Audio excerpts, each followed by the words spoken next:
Welcome back to my channel Bansal biology. आज का जो वीडियो है इसमें हम एलाइजा के बारे में देखने वाले हैं, that is enzyme linked immunosorbent assay. इससे रिलेटेड मैं ऑलरेडी एक वीडियो अपलोड कर चुकी हूँ जिसमें हमने देखा था इनडायरेक्ट एलाइजा के बारे में। आज हम सैंडविच एलाइजा के बारे में देखने वाले हैं। So let's get started with the lecture guys.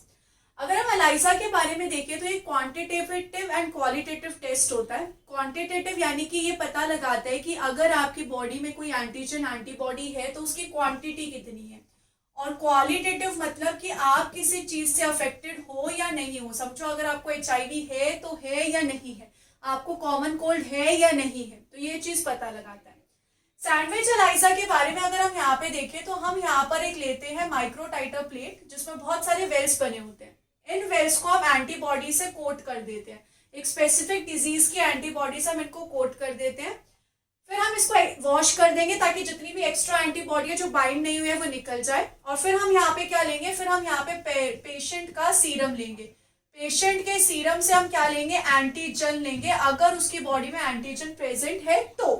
क्योंकि अगर एंटीजन प्रेजेंट है यानी कि पर्सन अफेक्टेड है, अगर एंटीजन प्रेजेंट नहीं है यानी कि पर्सन अफेक्टेड नहीं है। इस कंडीशन में हम समझ रहे हैं कि पर्सन जो है अफेक्टेड है। अगर पर्सन अफेक्टेड है तो उसकी बॉडी में एंटीजन प्रेजेंट होगा। अगर उसकी बॉडी में एंटीजन प्रेजेंट है तो वो एंटीजन क्या करेगा, पहले जो एंटीबॉडी प्रेजेंट है उससे जाके बाइंड हो जाएगा। वंस अगेन हम वॉश कर देंगे ताकि जितनी भी अनअटैच्ड है वो सारी की सारी निकल जाए। उसके बाद हम यहाँ पे क्या ऐड कर देंगे, सेकेंडरी एंटीबॉडी को ऐड कर देंगे। सेकेंडरी एंटीबॉडी जो है हमने बाहर से बनाई है प्राइमरी एंटीबॉडी की तरह। और ये जो सेकेंडरी एंटीबॉडी है इसकी स्पेशलिटी क्या है कि इससे एक एंजाइम लिंक्ड है, तभी इसका नाम पड़ता है एंजाइम लिंक्ड इम्यूनोसॉर्बेंट ऐसे कि एंजाइम इससे अटैच है जो कि एक सबस्ट्रेट को प्रोडक्ट में कन्वर्ट कर सकता है।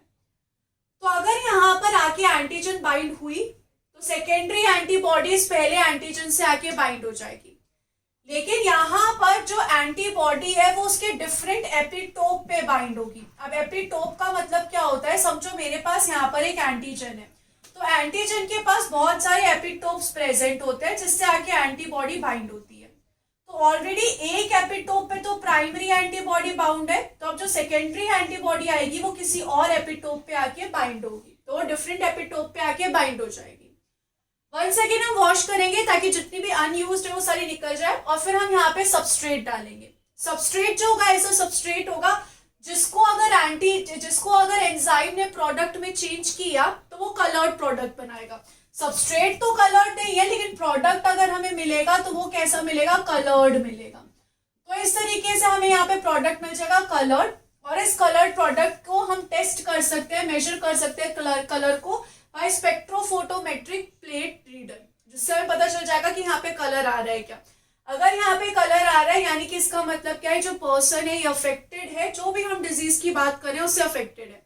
और इसको हमने सैंडविच एलाइजा क्यों कहा गया, जैसे कि सैंडविच में एक ब्रेड होती है, उसके नीचे एक ब्रेड होती है और बीच में हम आलू भर देते हैं। सेम चीज यहाँ पर है, ब्रेड इस कंडीशन में दोनों एंटीबॉडी है और आलू इस कंडीशन में एंटीजन है।